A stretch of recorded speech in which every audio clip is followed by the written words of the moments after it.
সাম্প্রদায়িক উগ্রতা ঠেকাতে প্রধান উপদেষ্টার রাজনৈতিক দলগুলোর সহযোগিতা চেয়েছেন। এছাড়া ইসকন নিষিদ্ধের বিষয়ে কোনো আলোচনা হয়নি।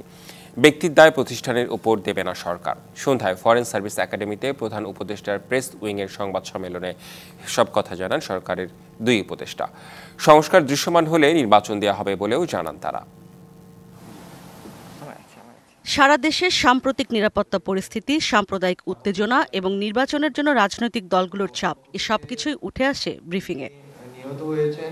প্রশ্নের উত্তরে সরকারের দুই উপদেষ্টা জানান, ইসকন বা কোনো দল নিষিদ্ধ করা নিয়ে আলোচনা হয়নি। মাজার ভাঙা সহ যে কোনো সাম্প্রদায়িক উত্তেজনার বিষয়ে সতর্ক রয়েছে সরকার।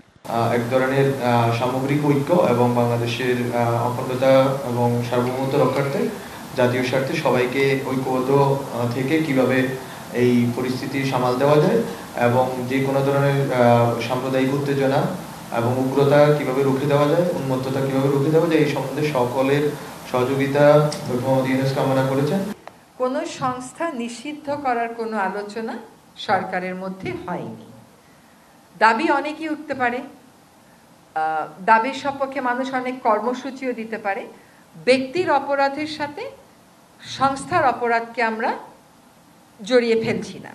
জানানো হয় সংস্কার দৃশ্যমান হবার পরেই হবে নির্বাচন। আমরাও বারবার বলছি নির্বাচনে যাব, এটা তো যেতেই হবে আমাদেরকে, এটা তো আমাদের কাজ। একই সাথে তাদের পক্ষ থেকে সংস্কারের জন্য কিন্তু সমর্থন দেয়া হচ্ছে। এখন তাদের পক্ষ থেকে কখনো কখনো বলা হচ্ছে একটা সময় দিয়ে দেওয়ার জন্য, সেই সময়টার ব্যাপারে আসলে আমরা অবস্থান নিতে পারছি না। এই জন্য যে আমরা সংস্কার প্রস্তাব কি আসবে, সংস্কার করতে কতটুকু সময় লাগবে, এটা না জেনে তো নির্বাচনের সময়টা বলে দেওয়া যাচ্ছে না।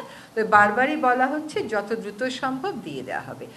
বৈষম্য বিরোধী ছাত্র আন্দোলনের নেতাদের নিরাপত্তার বিষয়ে সরকার জোর দিচ্ছে বলেও জানান উপদেষ্টারা। আমরা সত্যিকার অর্থে সম্প্রীতিটা স্থাপন করে দেব। ইশরাত জাহান উর্মি, ডিবিসি নিউজ, ঢাকা।